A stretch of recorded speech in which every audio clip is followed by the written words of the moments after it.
Le bâtiment Nanoscopium, c'est une extension du bâtiment synchrotron.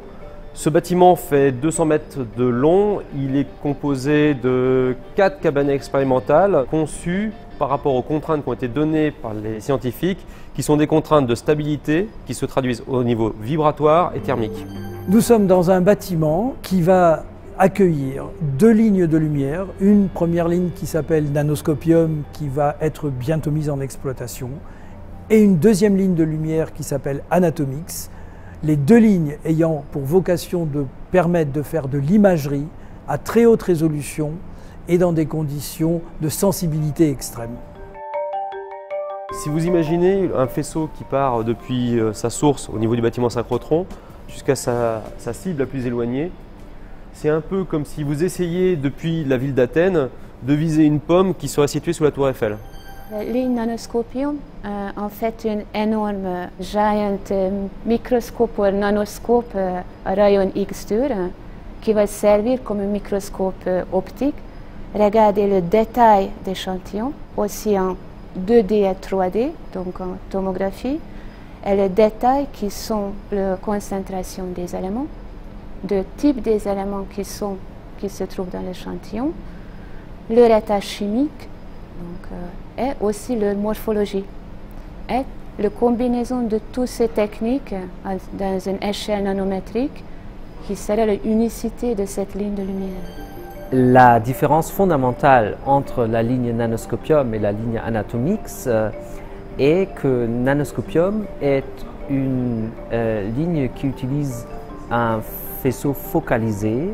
L'échantillon est balayé à travers ce faisceau nanofocalisé et la résolution spatiale est obtenue essentiellement grâce à la petite taille de ce faisceau. Dans Anatomix, nous utilisons un faisceau grand qui éclaire tout l'échantillon et la résolution spatiale est obtenue grâce à la résolution du détecteur derrière. Ces lignes vont permettre de faire des études dans le domaine des sciences du vivant, de la biomédecine et dans le domaine des matériaux avancés et très compétitifs.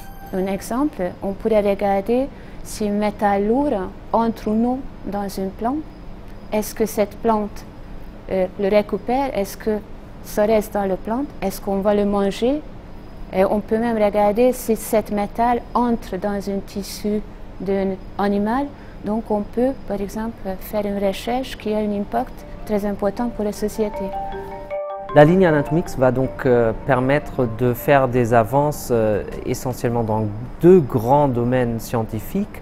La recherche biomédicale, notamment la recherche sur les tissus mous, par exemple dans l'angiogénèse des tumeurs, donc en cancérologie, ou dans des maladies neurodégénératives, comme par exemple la maladie d'Alzheimer.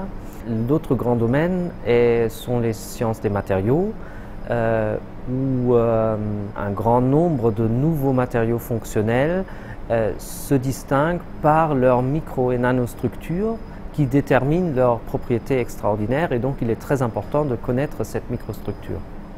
Premier espoir vis-à-vis des communautés scientifiques, c'est qu'elles aient une attractivité et elles leur permettent de réaliser des travaux qui leur sont impossibles aujourd'hui. Et ceci est l'ambition que nous devons avoir vis-à-vis de tous ces scientifiques, qu'ils soient académiques ou qu'ils soient industriels. C'est là l'ambition et c'est, je dirais, aussi notre devoir. On a déjà des demandes. D'ailleurs, tout le projet s'appuie sur les demandes très précises et les besoins exprimés par des représentants éminents de ces domaines d'application en France et dans le reste de l'Europe.